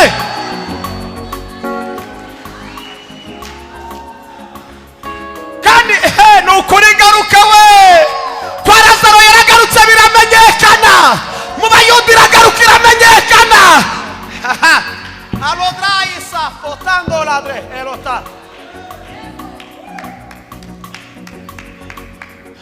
kugira ngo dusenge mayo ubukwe miyo bite niri kunshotora uzi ukuntu byagenze se kugira ngo dusenge ngo Yosefu nyine yageze muri gereza wasanga y'abantu babiri bakoraga ibwami ngo baruta inzozi barazimurotorera umwe atukuna imbwiye we bazaguca umutwe ariko wowe imbwiye kuzasubira ibwami ugaseriva nkuko wari usanzwe ubikora avati rero uyu uzapfa n'ubu ntacyo yamfasha azava hano bagikata igihanga reka nivuganire n'uyu nguyu imbwiye ko azakomeza kubaho rata nugerayo urabizi ko ndi hano ari umugore w'umuntu ukomeye yishyirishije amahanga kabiri urabizi ko ndi n'ahandi umucakara gatatu urabizi neza yuko nta wundi wankura amahanga none ngize umugisha wo kubonana n'umuntu ugiye gusubira ibwami ndakwinginze niko bira ndakwinginze nugera ibwami uzamvuge neza kuri Farawo ndebe ko yankuza muri iyi nzu y'imbohe nkubwiye ukuri kwanjye basi uzamvuganire umubwire ko hari umuntu uri murengana basi ndebe ko yankura muri iyi nzu y'imbohe kuko natankuramo ubuzima bwanjye buzarangirira ahangaha 23 havuze ngo agezeyo ntiyamwibuka tuyatuma ngo abiringira abantu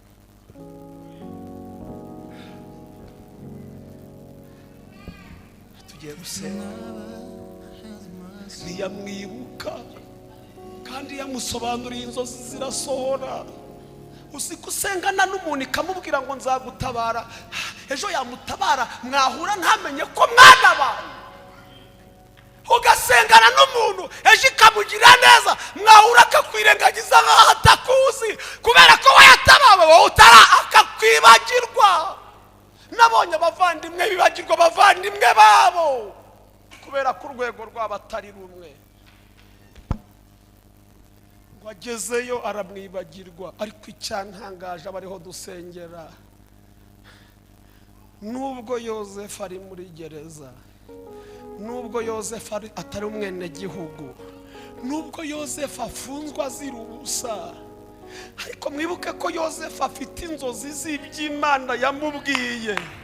Yosefu baramubesheye, Imana ikomeza kwibuka inzozi yarose, ikomeza kuzizirikana. Yosefu mu rwobo, Imana ikomeza kuzirikana inzozi. Yosefu mu isoko ari igicuruzwa, Imana ikomeza kuzirikana inzozi. Yosefu kwa muka Potifari akora akazi ko mu rugo, Imana izirikana inzozi. Yosefu baramubeshera, Imana ikomeza kuzirikana inzozi. Yosefu arafungwa, Imana ikizirikana inzozi. Ngo igitondo kimwe umunsi umwe tugiye gusenga ijoro rimwe, imwe itibagirwa amasaha mwahagaze hano muririmba, imwe itibagirwa amajoro waraye, ngo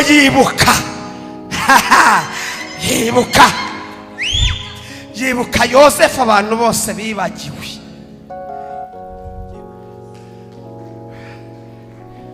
Isura Yosefu imubwira ibyo izamugira neza yanyuze hehe? Ni mu nzozi.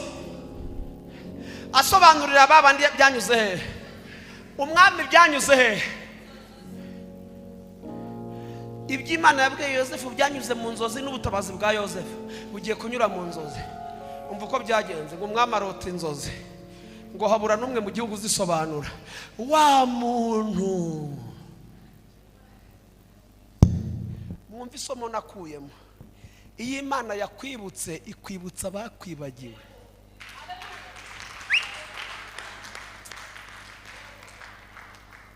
Ndasengera, iyo Imana yakwibutse ikwibutsa bakwibagiwe.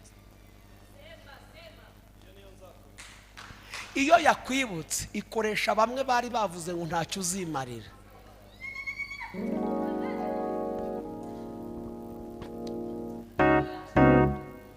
Aravuga ati hari umuntu twari turi kumwe muri gereza, niba arimo simbizi, ariko iyo umubwiye inzozi warose arazisobanura zigasohora. Umva ijambo twasomye muri 41 ku murongo wa 14, ngo umwami arategeka. Nimushaka bicaye nimuhaguruke. Wumva imbaraga zo kwibukwa n'Imana ikoresha itegeko. Mana we, nushaka utahane rino aba ibindi ubyihorere. Wumva imbaraga zo kwibukwa n'Imana. Abandi baramwibagiwe.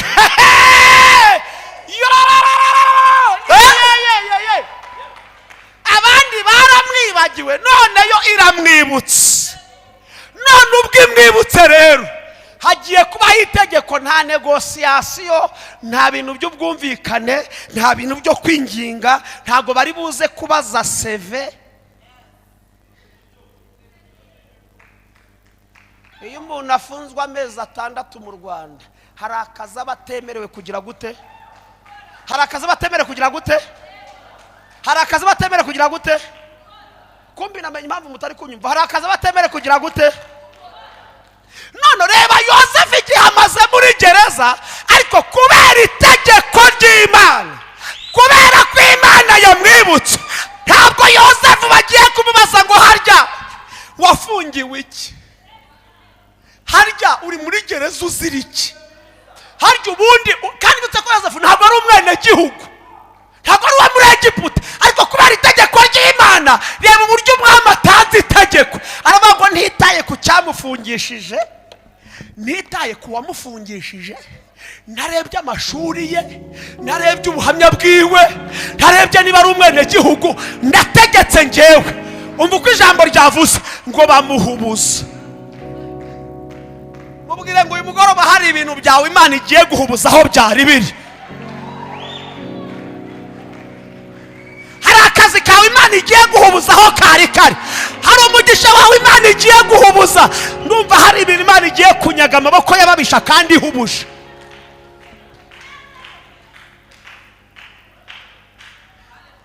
Umva ukuntu tugiye gusenga no dushimira Imana.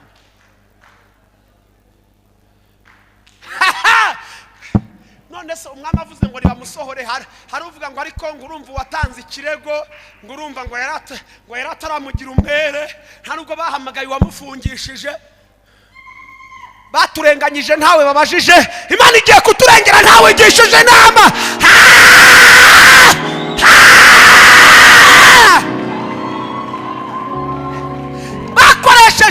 bakoresheje imbaraga zabo bakunyaga ibyawe, Imana igiye kubibaka ntawe igishije inama. Irakoresha itegeko ryonyine, ntabwo uzongera kwisobanura, ntibazakubaza ngo byaye. Wowe ugiye guhamagarwa gusa. Itangazo, ugiye guhamagarwa, ntibakubaza seve, nta kizamuri buze gukora, barakubwira ngo no, genda witegure, dore aho uzabukoreresha, dore intebe yawe.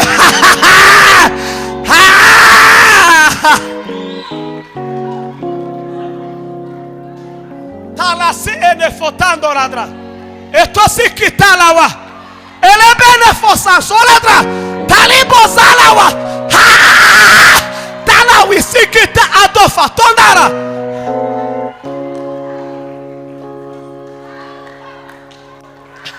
Mana waravuze ngo uwo muntu w'Imana wadutumweho yongera agaruke muri twebwe. Uyu mugoroba yambwiye ngo nze mbabwire ngo nubwo yasibiye ntiyakwibagiwe, kubw'iyo mpamvu iragarutse. Vuga ngo iragarutse iwanjye, mu bana banjye iragarutse, muri bizinesi yanjye iragarutse. Hari ubyakiriye ngo atere haleluya.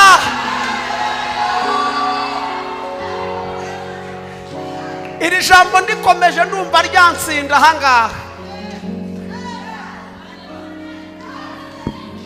Elodrai fo santo da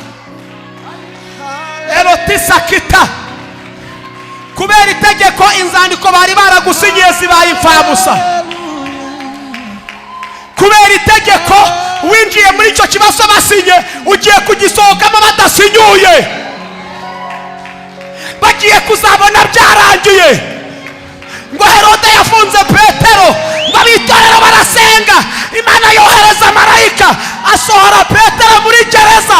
Herode atabishatse, afite imfunguzo za gereza, ariko twateye haleluya.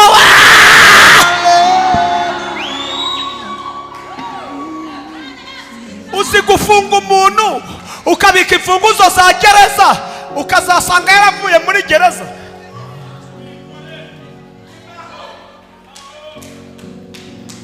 John ndafashijwe, ariko tugiye gusenga. Ariko mubwire ngo nubwo yasibiye iragarutse.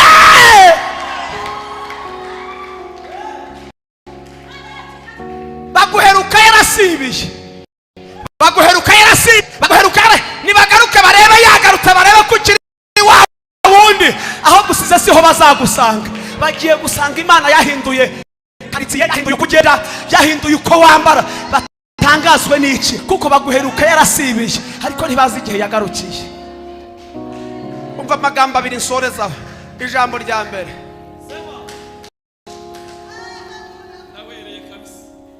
ntabwo umwami yigeze avuga ngo ni mu mwogosha. We yatanze itegeko, bamuhubuza muri gereza, ariko basanga ukwasi. Akazi k'umwami ni ugutanga itegeko. Reka mbabaze, iyo nyakubahwa wacu perezida wa repubulika azajya mu ntara ahantu, abashinzwe gutegura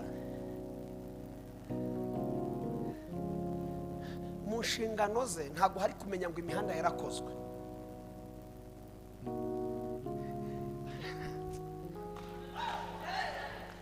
Hari abantu bashinzwe kumenya ngo ahazaza imihanda irakoze, iyo idakoze bigenda gute?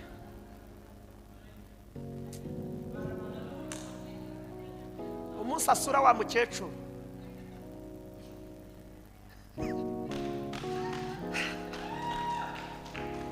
akazi k'umwami ni ukuvuga ngo nzaza gusa.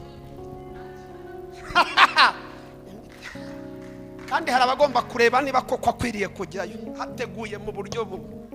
Umwami yaravuze ngo nibamuhubuze.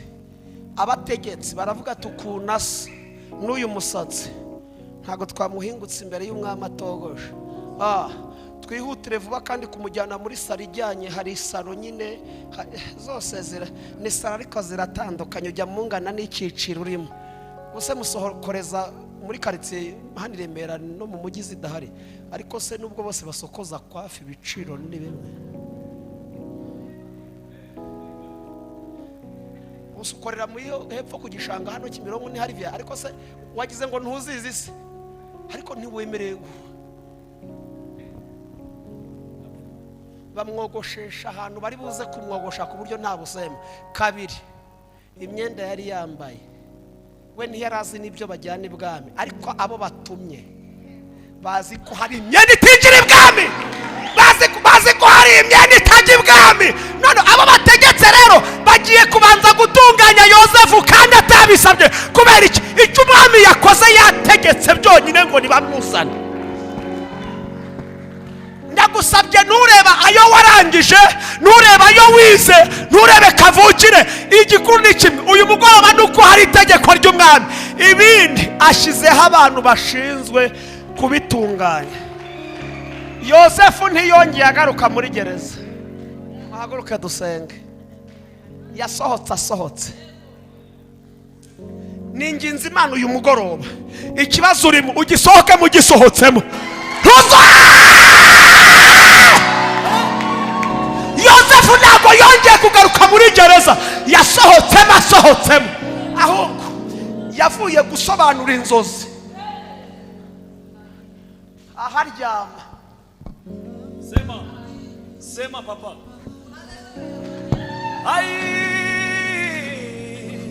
Yavuye gusobanura inzozi. Inzaryama niba ari White House ntumbaze agaciro k'icyo gihe, ariko yamaze gusobanura inzozi. Basi tuzamurira Imana amaboko, tuyazamurira Imana, apana abantu tuyazamurira Imana. Yazamurira Imana itanze itegeko. Uyu mugoroba irategetse urimutse, irategetse ubonye akazi, irategetse urazamuwe, irategetse ubukwe burabaye, irategetse ubonye ibyangombwa bigenda hanze, irategetse Rayono tubonye ikibanza cyo kubakamo, irategetse tuvuye mu bukode, irategetse. Bwira umuntu ngo nitegeke ikoresheje gusa.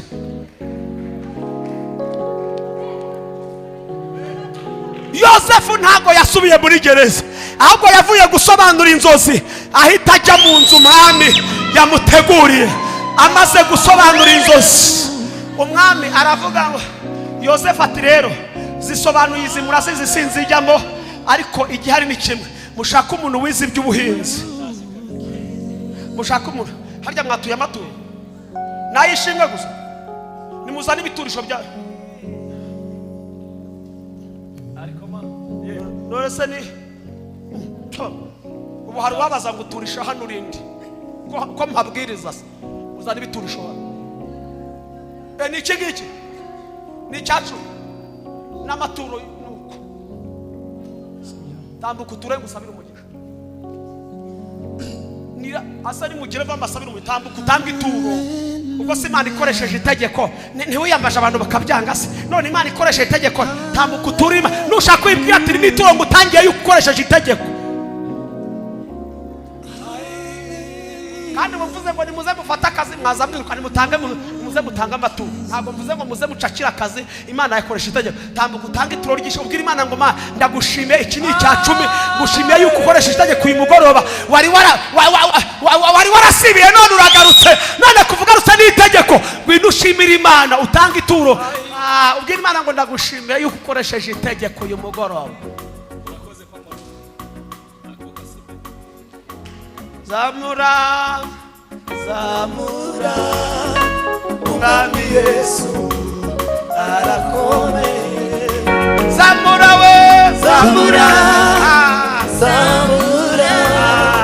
Umwami Yesu arakomeye zamura we zambura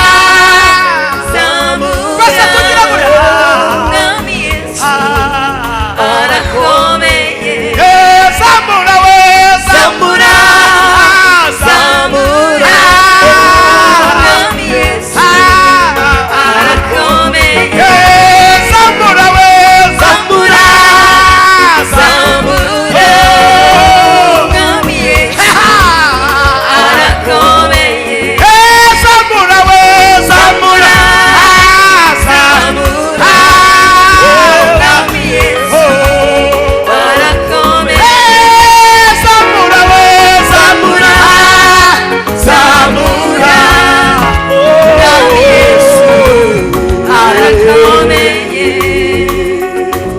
tuzamura amaboko mana we you are holy you are holy you are holy you are holy you are holy you are holy you are holy you are holy you are holy you are holy you are holy Manurera Manurera Manurera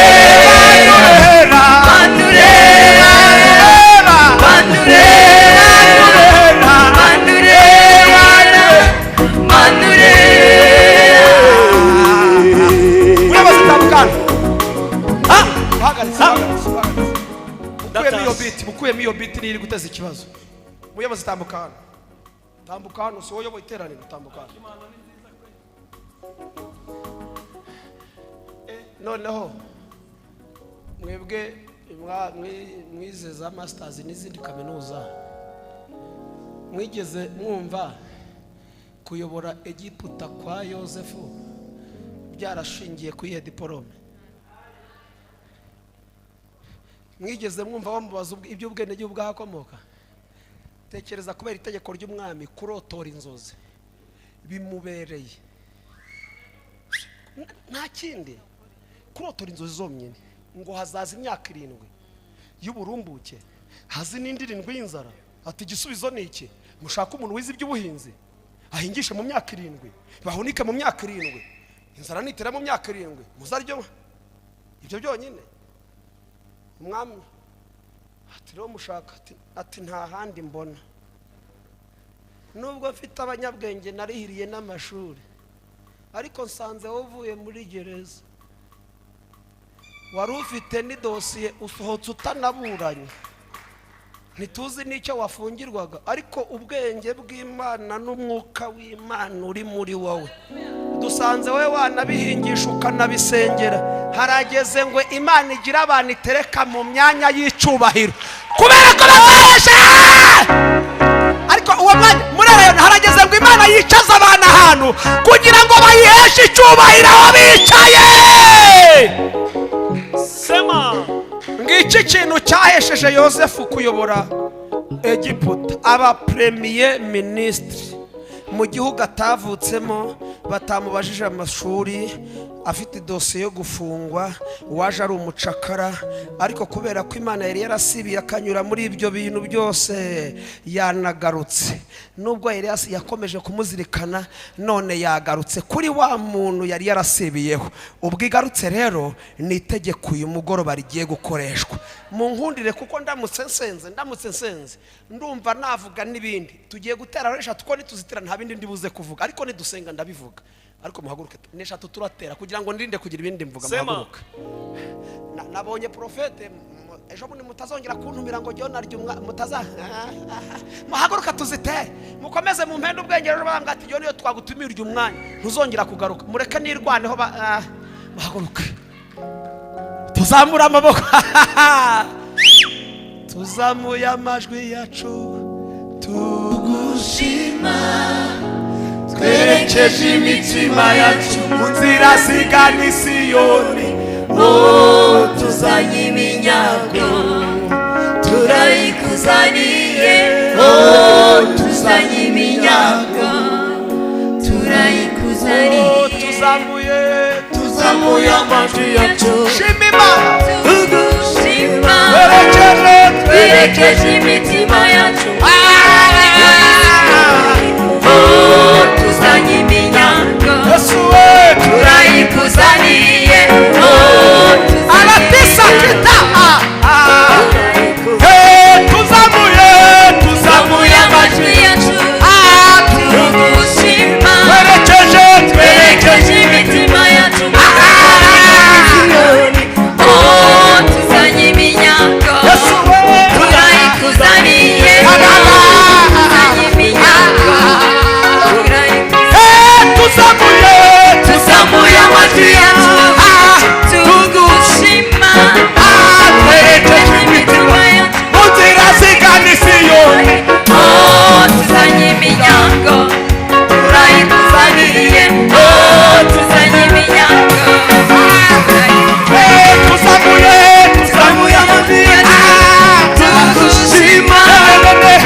tuzamura amaboko.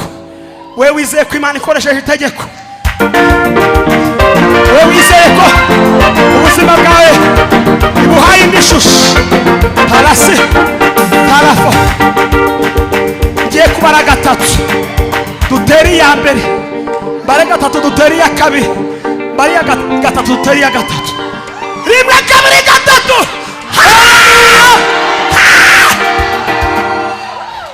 Imana igiye gukoresha. Hano harimo abantu bagiye kwakira inzu zabo uyu mwaka utararangira. Tuzamura amaboko. Professor. Kabiri gatatu. Haleluya.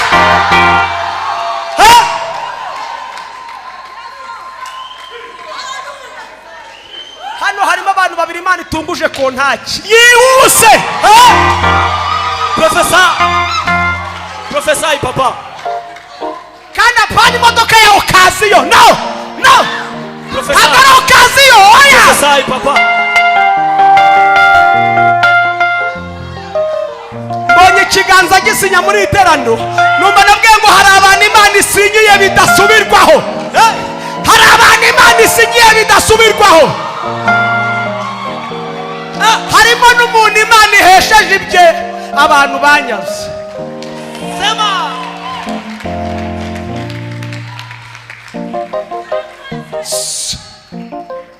Imana irambwiye ngo iguhaye izina ritarogwa. Professor. Iguhaye izina. Professor. Kandi kimwe mu bintu Imana ikora, iyo itanze izina irishakira na security. Irambwiye ngo iguhaye izina. Professor papa. Hari iryo witwa ariko hari n'iry'Imana iguhaye. Kandi munyumve. Professor. Ntabwo azaza hano ngo ari kubwire, ariko ibyo izakoresha iryo zina bizatuma turimenya. Tuzamura amaboko, tugiye gutera iya nyuma. Tuzamura amaboko. Nyine ubu igitaramo cyari gitangiye, ariko twumeze tuyazamure ko ari cyozo.